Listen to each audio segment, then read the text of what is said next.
Ya, Anda masih bersama kami di Bincang Halo Indonesia dan kita masih membahas tentang pentingnya uji emisi kendaraan. Ya, Vica, seperti kita tahu, kalau kita sendiri tidak menghargai dan menghormati lingkungan yang ada di sekitar kita, siapa lagi? Salah satunya yang dari hal yang terkecil lah, uji emisi kendaraan supaya tidak mencemari lingkungan. Iya betul, tapi ada yang sedikit mengkhawatirkan seperti yang tadi kata Pak Mus ya di segmen pertama tadi, bahwa ternyata yang wajib itu justru pelaksanaannya di angkutan umum dan masih bersifat himbauan atau imbauan itu kepada yang pemilik kendaraan pribadi seperti kendaraan roda 4 atau roda 2. Tetapi kita sebenarnya sudah punya perda, hanya saja sanksinya tidak ada. Dan kembali itu juga ya Pak Mus, kita melanjutkan perbincangan. Ya kembali ya Pak Mus, kita kenapa sanksi ini belum berlaku di kendaraan pribadi, sementara untuk angkutan umum sudah berlaku tapi masih dikembalikan lagi kepada pemilik usaha angkutan umum, itu bagaimana? Jadi untuk kendaraan angkutan umum maupun mobil barang itu dan termasuk dengan mobil bus itu sudah jelas bahwa uji emisi tersebut merupakan bagian dari uji kelaikan jalan kendaraan bermotor yang mereka menguji di tempat kami, yaitu di unit-unit pengelola pengujian kendaraan bermotor yang ada di DKI Jakarta.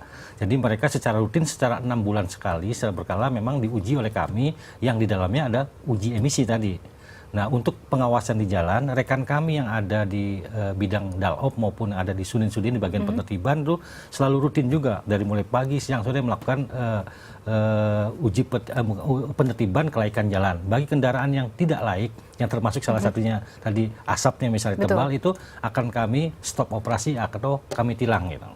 Itu jadi jelas kalau ada pengawasan di jalan, otomatis tingkat kepatuhan pemilik kan akan baik gitu. Jadi secara kami untuk di angkutan umum tuh sudah jelas gitu. Namun untuk kendaraan pribadi, sedangkan kan angkutan umum dan mobil barang itu baru 10%-nya. Kuantiti kendaraan bermotor yang ada di Jakarta. Sedangkan untuk roda 4 yang 3,2 juta maupun sepeda motor yang hampir 13 juta itu hanya bersifat himbauan dan ya berdasarkan kesadaran dan kesanggupan pemilik untuk melakukan uji emisi. Demikian jadi keadaannya. Tapi Pak, maaf nih, kalau apakah benar petugas di lapangan benar-benar ketika melihat, saya misalnya melihat ada Metro Mini yang mengeluarkan asap hitam gitu, kalau saya melihat tidak ada petugas itu lalu bagaimana? Apakah saya juga sebenarnya bisa mengadukan kepada Dishub?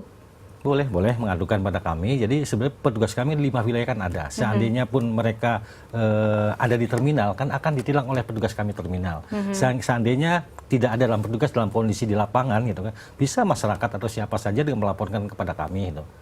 Maupun ke pengaduan yang Pemprov DKI Jakarta, otomatis dalam jangka waktu secepatnya kami merespon melakukan pengejaran asal jelas ya data kendaraannya Metro Mini B sekian atau Kopaja sekian atau nomor sekian. Jadi jelas nanti kan seluruh angkutan umum yang bertrayek kan pasti akan berhenti di terminal akhir nanti kan itu. Oke, tapi kalau kita lihat sebenarnya mungkin masyarakat awam masih belum banyak mengerti nih. Ada yang berpikir hanya untuk kendaraan umum saja atau hanya untuk kendaraan pribadi saja. Sebenarnya prosedur detail rinci dari uji emisi kendaraan itu seperti apa, Pak? Ya, jadi prosedur emisi itu kan jadi ya untuk mengecek dari gas buang yang keluar dari proses pembakaran kendaraan motor, yaitu yang keluar dari knalpot tersebut. Jadi ada ambang batasnya ya.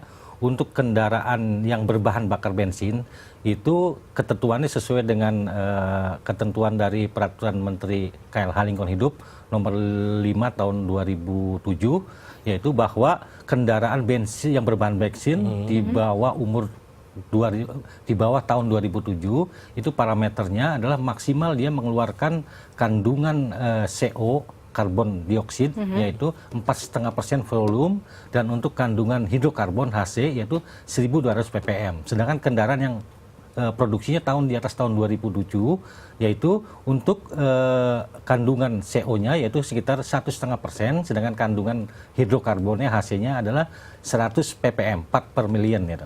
Jadi itulah ambang batas maksimal yang bisa ditoleri untuk gas buang yang keluar dari asap knalpot untuk yang berbahan bakar bensin ya. Sedangkan yang untuk yang berbahan bakar solar yaitu ada klasifikasi aturan dari Menteri KLH tersebut, yaitu bagi kendaraan yang produksinya umurnya di bawah tahun 2010 itu persentasi tingkat kepekatan asapnya itu maksimal 70%. Sedangkan kendaraan di atas tahun 2010 kepekatan asapnya yaitu harus maksimal 40%. Tapi sebenarnya dengan kasat mata sebenarnya bisa dilihat ya Pak? Bisa dilihat kalau yang itu berbahan bakar solar ya. Tapi kalau yang berbahan bensin bensin itu yang susah, itu mesti menggunakan alat uji emisi. Baik. Karena dia yang partikel atau parameter yang diukur itu adalah karbon monoksida dan hidrokarbon yang tidak bisa dilihat oleh mata. Dan Baik. sebetulnya itu lebih berbahaya karena CO kan ya, sangat beracun di udara itu. Baik Pak Mus, nanti kita masih tetap akan melanjutkan perbincangan ini, tapi kita masih memiliki tayangan 10 negara penghasil emisi karbon dioksida terbesar.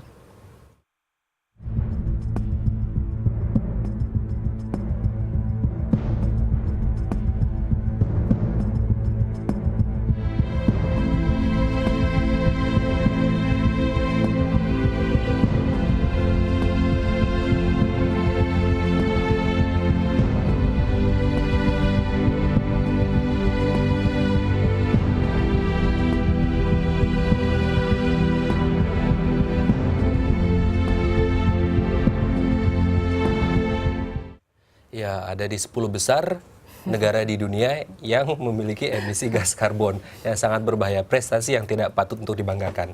Nah, sebenarnya apa program pemerintah ke depannya untuk menanggulangi hal ini? Kalau secara umum ya, untuk dalam rangka pengendalian pencemaran udara yang diakibatkan oleh sumber pencemar kendaraan motor, pemerintah sudah banyak dilakukan dari sekitar 10 tahun yang lalu dengan keluarnya berbagai peraturan. Salah satunya yaitu tadi di dalam Perda 2 tahun 2005 yang telah dikeluarkan DKI sejak tahun 2005, kan program yang jelas seperti Car Free Day. Jadi ada hari tertentu yaitu pada hari Minggu bebas dari kendaraan bermotor tidak boleh melewati, seperti Jakarta kan Sudirman Tamrin, dan disusul oleh di setiap wilayah wali kota kan ada setiap 1 bulan sekali salah satu jalan itu menjadi Car Free Day. Yang kedua adalah memperbanyak ruang terbuka hijau tadi kan, RTH. Ya seperti Kalijodo sekarang kan berarti itu akan dibuat hutan kota atau ruang terbuka hijau gitu kan. Nah, sisi lain dari aspek kendaraan yaitu ada tadi pengawasan tentang emisi kendaraan bermotor maupun juga pengawasan terhadap pemeliharaan dan juga pengawasan terhadap sumber dari bahan bakarnya sendiri. Karena saling berpengaruh itu. Teknologi kendaraan maupun sumber bahan bakarnya, kualitas bahan bakarnya itu kualitas bensin, kualitas solarnya juga akan mempengaruhi tingkat emisi yang dikeluarkan oleh kendaraan bermotor tersebut. Tapi kita memang tahun 2013, kita Indonesia sudah menerapkan standar uji emisi itu Euro 3 dan itu berlaku untuk kendaraan roda 2 dan roda 4. Sementara kalau sebelumnya kita memperlakukan standar uji emisi Euro 2 dan itu berlaku di angkutan umum, truk dan bus. Itu sepertinya ada perbedaan antara apakah kendaraan ini memang karena menggunakan mesin dan bensin yang berbeda dengan bus, itu apa Pak Iya, perbedaannya? jadi kalau Euro itu kan standar dari teknologi suatu kendaraan bermotor. Jadi itu saling berkaitan dengan kualitas dari bahan bakarnya. Jadi untuk standar yang teknologi kendaraan yang sudah menggunakan Euro 2 atau Euro 3, otomatis jenis bahan bakar yang dikonsumsi oleh kendaraan tersebut ya sesuai dengan klasifikasinya, yaitu menggunakan, kalau sudah menggunakan solar deck, kalau bensinnya otomatis menggunakan Pertamax atau Pertamax Plusnya. Nah, orang kita terkadang mobil keluaran terbaru yang menggunakan standar Euro 2 tapi masih menggunakan premium. Jadi itulah yang akan tetap polusinya akan tinggi gitu. Dan ada timbal. Ada timbal juga macam-macam, ada CO, HC. Otomatis kan harus sesuainya peruntukannya. Jadi kalau kendaraan teknologi menggunakan Euro 2 atau Euro 3 ya bahan bakarnya otomatis Pertamax Plus atau tadi deck tadi untuk solarnya. Berarti ada kaitannya juga dengan teknologi mobil atau kendaraan ya? Ada, otomatis ada. Ya. Baik, Pak Mus, kita masih akan melanjutkan nanti di segmen selanjutnya. Pemirsa tetap bersama kami di Halo Indonesia.